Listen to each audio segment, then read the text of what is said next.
Harshita, we're looking at DK Shivakumar involved in a money laundering case.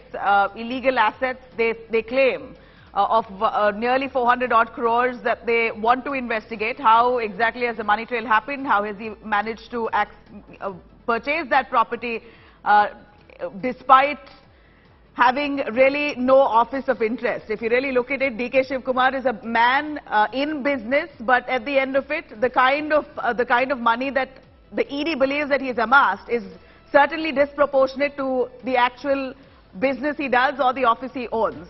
Now, at a time when the Bharat Jodo Yatra is coming into Karnataka, he's been called in. It appears that this entire week he's going to be, he probably will be staying in Delhi, appearing before the Enforcement Directorate. How do you feel this is really going to affect the Bharat Jodo Yatra in Karnataka, the Karnataka leg? Well, the Bharat Jodo Yatra right now is in Kerala, Nabila, but as you pointed out, later they are going to be entering next into Karnataka. Already we've been seeing a lot of political developments on that front, with a lot of infighting within the Congress. Whether DK Shivakumar will be able to head back to Karnataka, lead some of the arrangements that are taking place right now is still a big question mark, and perhaps is dependent on what plays out today in the Enforcement Directorate office. If the ED is satisfied with his answers, whether they'll feel there's a need to question him, summon him another day as well. Depending on that, we'll know whether DK Shivakumar remains in Delhi or in Karnataka. There is the chance, Nabila, as you pointed out, that he could skip the Bharat Jodo Yatra, which is a great big deal for the Congress, considering that we're just months away from the elections in Karnataka, and the Congress does believe they have a very, very strong chance in the state. A powerful leader, one of the most important leaders of the Congress in Karnataka, if DK Shivakumar is not there, it could also mean that within the infighting of the Congress, it could translate to advantage Siddaramaiah as well. So at this point, there's no doubt that Shivakumar will be hoping that all of this wraps up as soon as possible and that he heads back, because right now arrangements we're being told is happening where the Congress is focusing on arranging, the kind of rallies that they need, the kind of accommodation infrastructure that they need to ensure that this Bharat Jodo Yatra is a tremendous success.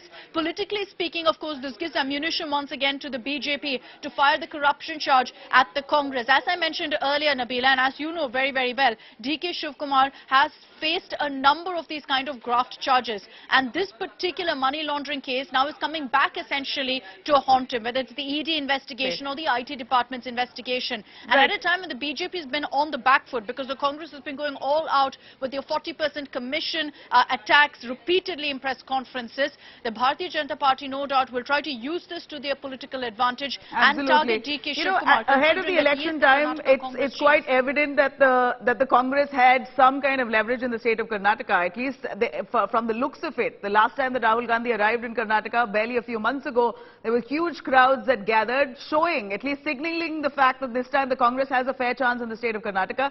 DK Shivakumar, the man to be mostly credited for it. He's a taskmaster. He's given strict instructions to all his MLAs that strict action will be taken if they don't mobilize crowds for a Bharat Jodo Yatra. And that's the tiff he had even with Siddaramaiah recently, that Siddaramaiah camp isn't contributing enough to the Bharat Jodo.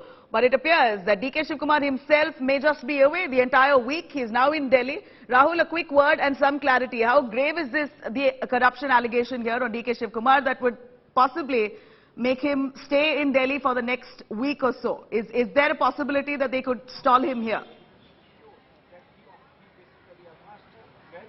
Well, as far as Congress party is concerned, obviously they are, decrying political vendetta, saying that it's a bogus case which has been filed just to harass the Congress leader and just to discredit Congress party ahead of polls in Karnataka. However, as far as Enforcement Directorate is concerned, they are pretty convinced that they have a very watertight case against Mr. DK Shivakumar, given the fact that they are only working on the complaint of income tax, which we all know, was used by Enforcement Directorate to briefly arrest him. And in fact, since then, ever since he has been charged, he has been summoned number of the times. And obviously, this is going to be extremely difficult for him. This also puts Congress party in a very tight spot.